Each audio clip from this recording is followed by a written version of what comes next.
Bonjour à tous et à toutes et bienvenue sur la chaîne de Sol autour du monde.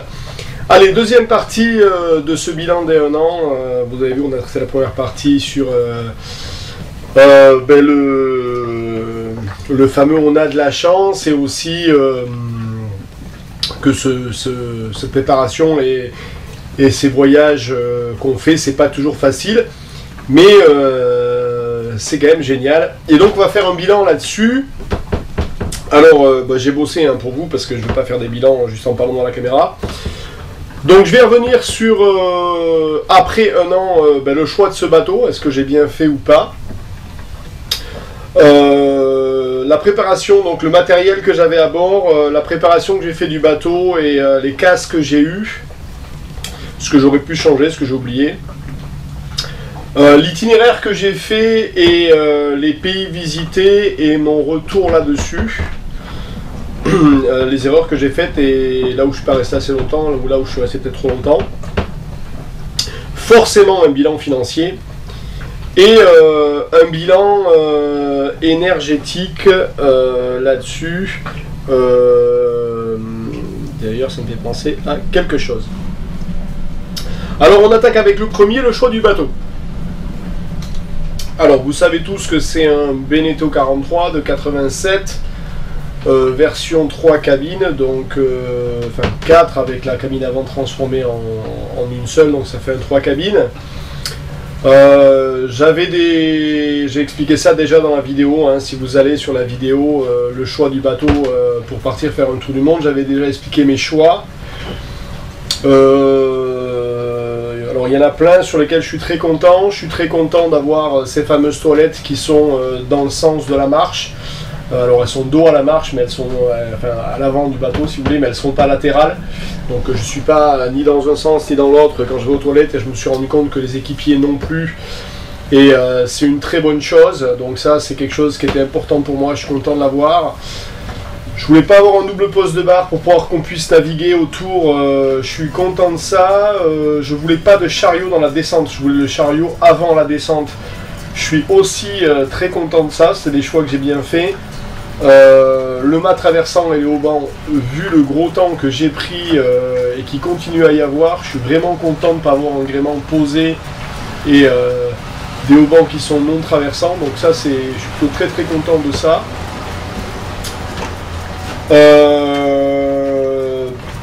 Grosso modo, alors j'avais choisi un Beneteau 43 parce que il est très large, il fait 4,25 m, donc il y a un gros espace de vie et il a une longue longueur de flottaison, donc ce qui permet une vitesse, puisque vous savez que c'est la longueur de flottaison qui détermine la vitesse du bateau, qui est plutôt bien. Et je suis pas faire de la pub à Beneteau, mais je suis vraiment très content du bateau.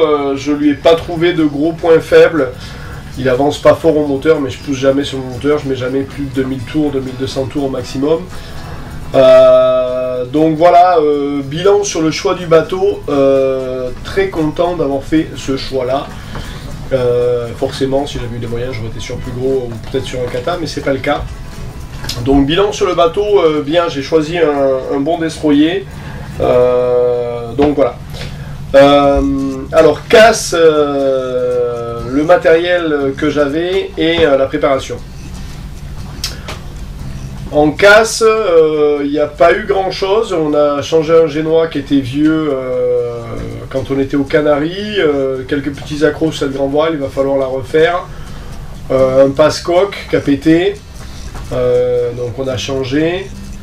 Voilà, ça a été les casses majeures du bateau.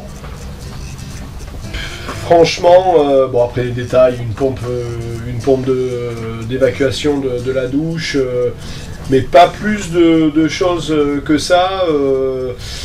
Alors ce que j'ai raté sur la préparation, j'avais pris je vous avais montré mon annexe, c'était une annexe souple, il s'avère que dans le temps elle n'a pas bien vécu et qu'elle a cramé au soleil. J'ai de la chance, quand j'étais dans les îles Vierges, on en a trouvé une qui dérivait, qui était à moitié dégonflée. Donc on l'a récupérée, on l'a tractée, on s'est dit bon ça doit être pourri. Et puis on l'a gonflée et elle tient super bien et je l'ai à bord. Elle est un petit peu lourde pour l'arrière, mais donc maintenant j'ai une annexe en dur, donc ça c'est une chose que j'avais pas, que j'ai sur le matériel où j'ai fait des erreurs. Il me manque toujours une chaussette de spi que j'ai pas, mais bon là vu les conditions on n'a pas fait beaucoup de spi. Content de ces prises USB vraiment 12 volts, ça a été un super truc, ce qui fait que vous allez voir sur le bilan énergétique on est bien. Ça sur la préparation on avait été bien là-dessus. Sur l'électronique, alors vous savez que moi je navigue light et je suis, ben voilà, je suis très content de ce que j'ai pas besoin de plus, ça marche très bien. J'ai eu des soucis avec mon anémomètre en pied de mât. J'ai refait ma botte de pied de mât 2 fois parce qu'elle n'était pas étanche, donc j'avais une infiltration d'eau, ce qui faisait que ça coulait le long du mât, et ma boîte étanche dans laquelle j'avais mis mes fils, elle n'était pas vraiment étanche, donc là j'ai eu des petits soucis, j'avais pas bien préparé ça. Donc faites gaffe à cette boîte pied de mât parce que quand ça tape et que tu es au milieu d'une traversée et que tu perds ton anémomètre, ben, c'est pas rigolo. Bon, tu fais avec, hein, mais voilà, donc ça c'était une petite erreur sur la préparation. J'ai 2 bouteilles de gaz de 13 kg, une que j'ai à l'arrière du bateau et une que j'ai dans le placard qui est là. Alors ça c'est une super chose, je vous conseille d'être avec des grosses bouteilles parce que finalement la dernière fois là que je l'avais rempli, c'était en Martinique. Et vous voyez, celle que j'ai remplie la dernière fois en Martinique, je l'ai vidée, je suis sur la deuxième. La deuxième est toujours bien, et là je suis arrivé à Saint-Martin, j'ai rempli l'autre. Donc ça veut dire que j'ai réussi à passer 6 mois sur une bouteille en ayant la vie à bord, pas tout à fait 6 mais 5. Et du coup j'ai pas eu de souci de gaz, et d'avoir des bouteilles de 13 kg, j'avoue que moi j'ai eu aucun problème avec ça, donc c'est plutôt une bonne chose. Je pense qu'on est à peu près tout sur la préparation, hein. Il n'y a pas eu de gros soucis, donc plutôt bien préparé, hein. Si vous avez suivi un petit peu, vous avez ça, la casse vous avez vu. Alors l'itinéraire et les pays visités. Bon, vous connaissez le tour, hein, Golfe du Morbihan, descente le long de la côte portugaise, rentrée dans la Méditerranée pour aller aux Baléares. Revenu des Baléares, Canaries, Cap-Vert, Barbade, Martinique, descendu les Grenadines, les Roquesses, les Aves, les ABC, Colombie, Carthagène, Jamaïque, Bahamas, Puerto Rico, Bahamas, République Dominicaine, Puerto Rico, les USVI, et redescente là en ce moment des Antilles. Alors là-dessus, j'ai à dire. Je me mets un petit peu de doigt à vous, je suis désolé, mais bon, il y a la carte, on en profite. Les Baléares, je voulais pas y aller, j'y ai été plein de fois. C'est rayé définitivement des endroits où je vais m'arrêter. Voilà, je pensais passer l'été là-bas puisque j'étais en avance, mais j'aurais mieux fait d'aller passer l'été ailleurs. C'est devenu n'importe quoi.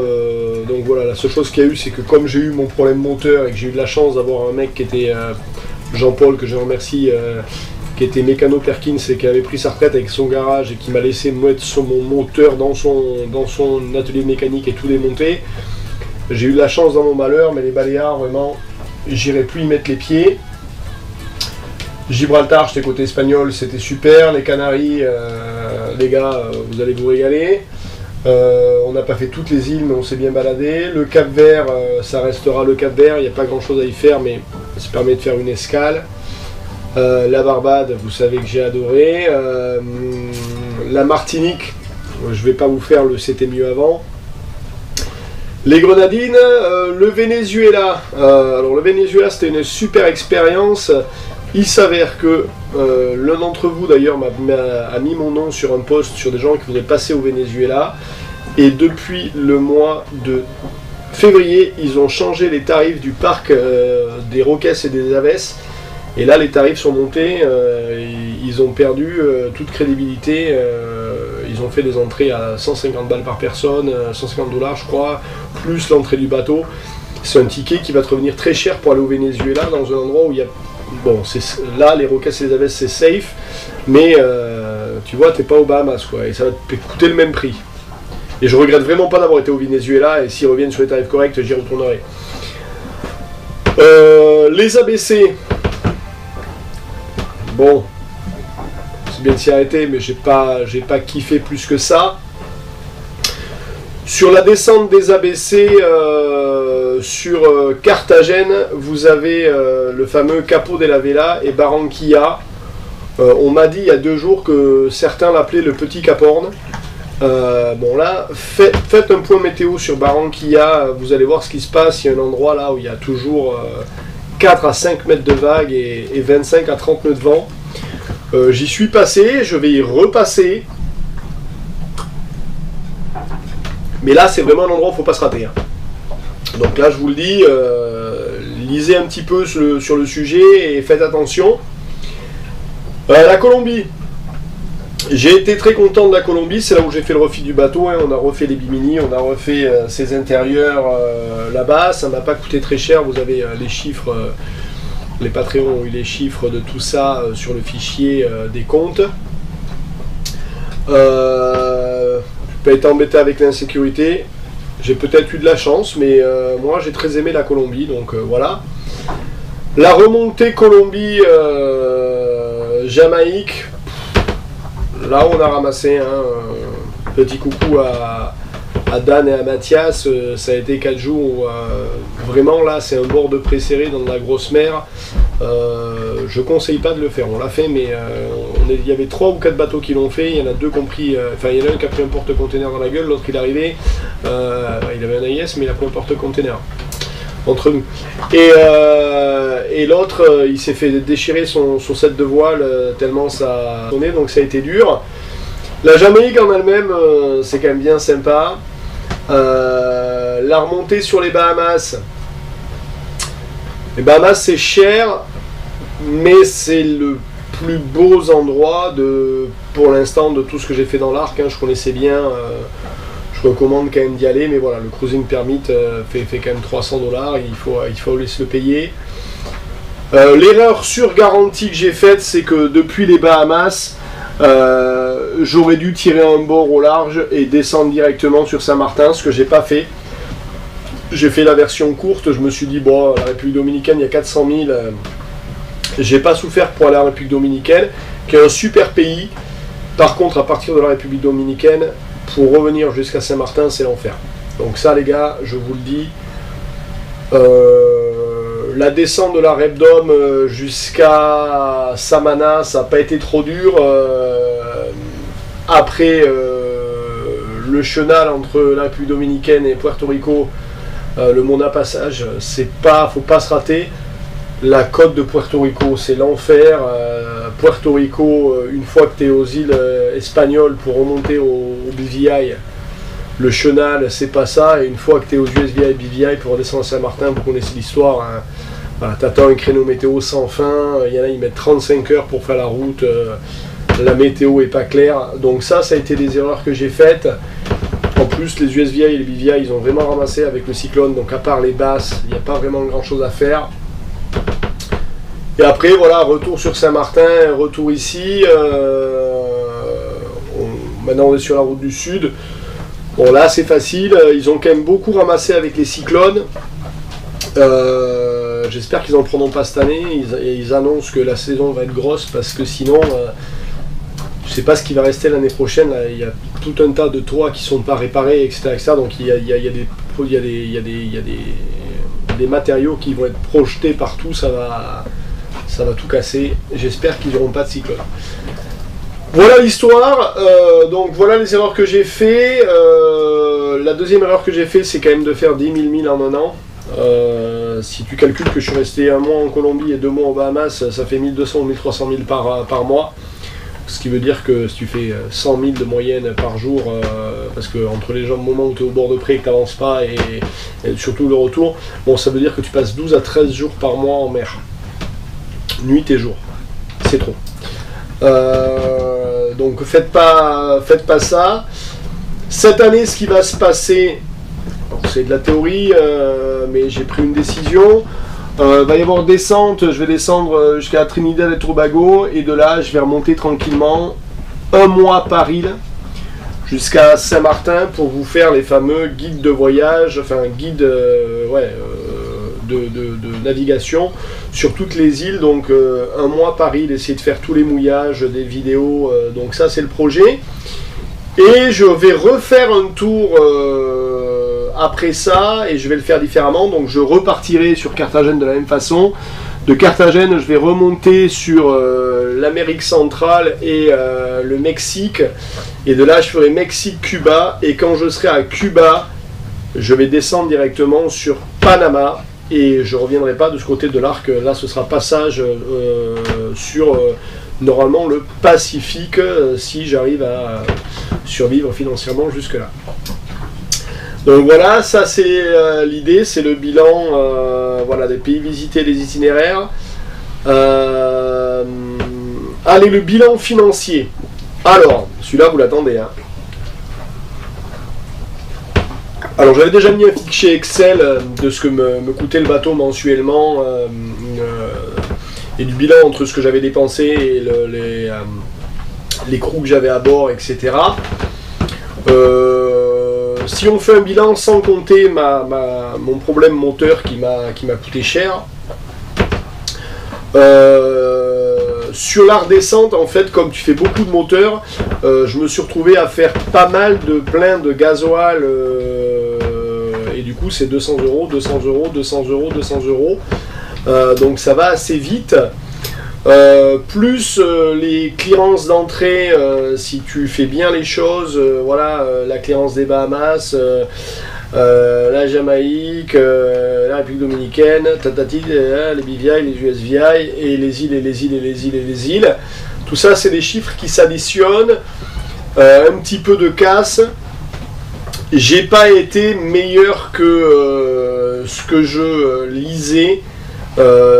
J'arrive pas, alors maintenant ça y est, parce que là je suis redescendu dans la partie basse des Antilles et ça devrait se calmer, mais j'ai pas réussi à, malgré le fait que le Venezuela m'a pas coûté cher, la Colombie j'ai fait le refit donc ça m'a coûté cher, j'ai pas réussi à faire tomber le budget en dessus de 800 euros par mois, sachant que là-dedans il n'y a pas de billet d'avion aller-retour pour l'Europe, et j'ai pas eu de gros soucis, et je suis pas un mec qui fait des restos tous les 4 matins et qui mange dehors.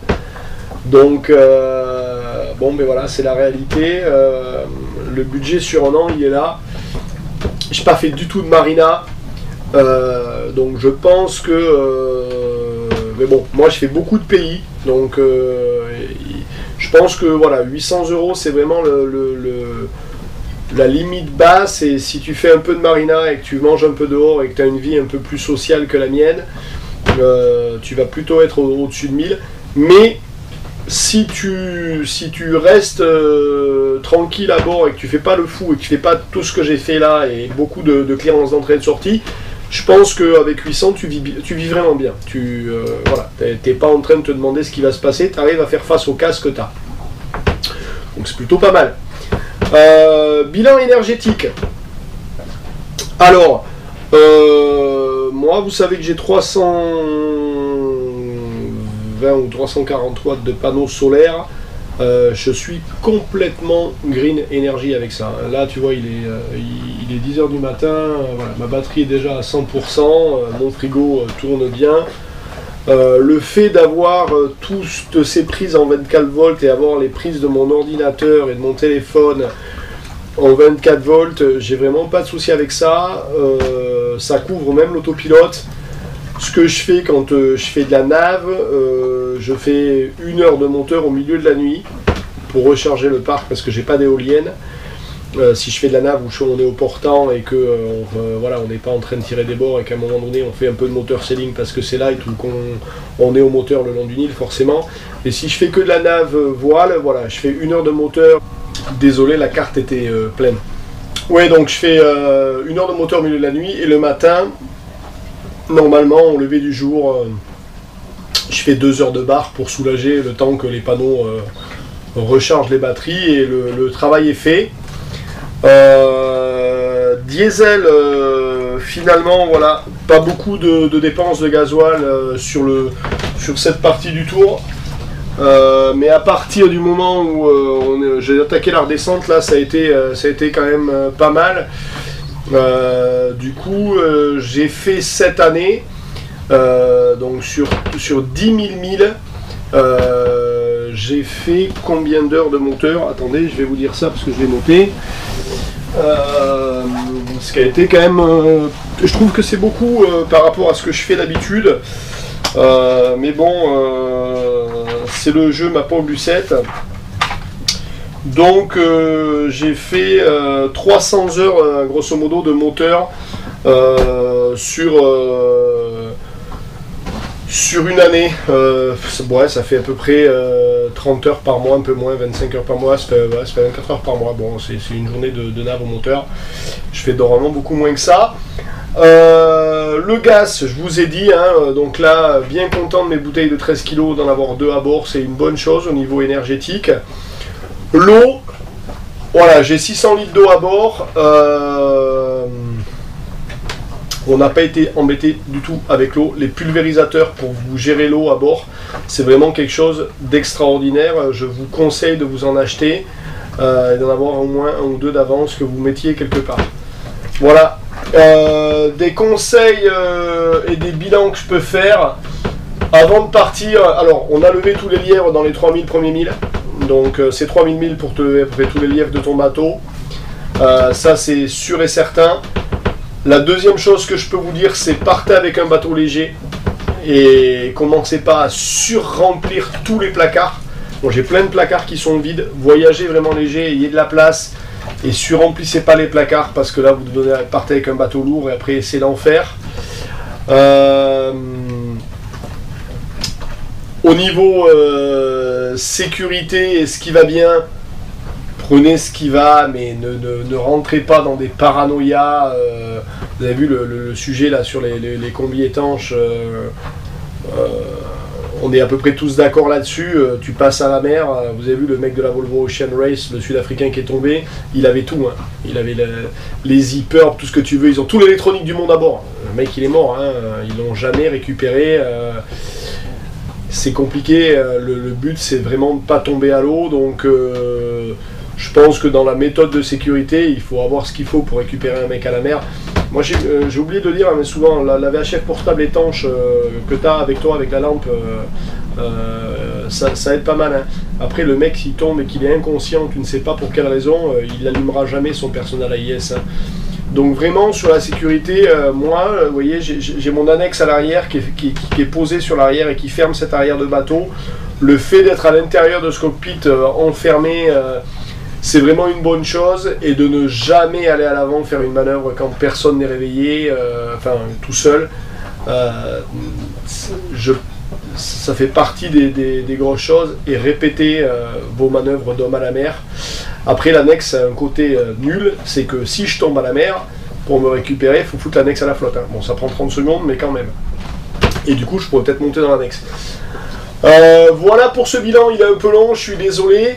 Je vais essayer de finir là-dessus. Ayez des connaissances, vraiment, regardez les vidéos sur comment on refait démarrer ce moteur, etc. Sur la partie Patreon. Vous avez vu, c'est des astuces qui sont vraiment bien, mais ayez des connaissances là-dessus. Il y a la dernière vidéo là, que je viens de faire sur l'électricité et vous aider à réparer n'importe quoi assez facilement. Vous allez voir ça. Voilà, également le dossier de Gilles sur le réglage des voiles à imprimer, à mettre dans votre cockpit. Et puis je pense que les choses sont bien. Donc voilà, c'était la vidéo d'1 an. Qu'est-ce qui arrive et qui va changer à partir de maintenant? Bon là encore 15 jours pour descendre dans le sud de Grenade. On va finir donc ces vidéos techniques, on va attaquer ces guides, ces cruising guides, ces guides de navigation. Et puis regardez le playlist, là il y a, donc vous avez vu, j'ai fait un onglet rencontre hein, où on va interviewer d'autres bateaux. Et je vais rajouter 3 nouveaux onglets qui vont arriver.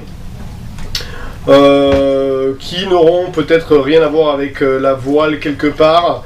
L'un d'entre eux va sûrement s'appeler On a testé pour vous, donc on va tester pour vous des choses. Et l'autre, j'ai pas le nom, mais pour ne pas parler de bateau du matin au soir et de mouillage et des choses comme ça, parce que je n'ai pas non plus que ça dans ma vie, et que je sais qu'il y a pas mal de gens qui rêvent de partir, de changer leur cadre de vie, qui sont bloqués là-dedans. Voilà, ils sont pris dans un engrenage et ils ne savent pas comment en sortir, qu'il soit familial, économique, social ou quoi que ce soit. Je vais faire des vidéos très courtes de 3-4 minutes où tous les jours je vais vous expliquer comment moi, alors je ne sais pas si, mais voilà, vous savez que j'ai fait un master en préparation mentale, j'applique des choses de façon journalière pour arriver à avancer. Et donc voilà, je fais des vidéos de 3, 4, 5 minutes régulièrement sur, je pense, ce qu'il faut mettre en place pour avoir une vie qui est différente de ce que le mode de société nous impose, d'être plus en harmonie avec soi-même et d'arriver à changer sa vie, sa vision des choses et d'arriver à réaliser nos rêves. Il ne suffit pas d'avoir des rêves, comme je disais, et un rêve sans objectif, ça n'arrive pas. Et voilà. Donc voilà, j'en dis pas plus, je vous remercie, j'espère que cette vidéo vous a plu. N'hésitez pas à laisser des commentaires, à vous abonner à cette chaîne YouTube. Et puis à la semaine prochaine. Salut, bye bye.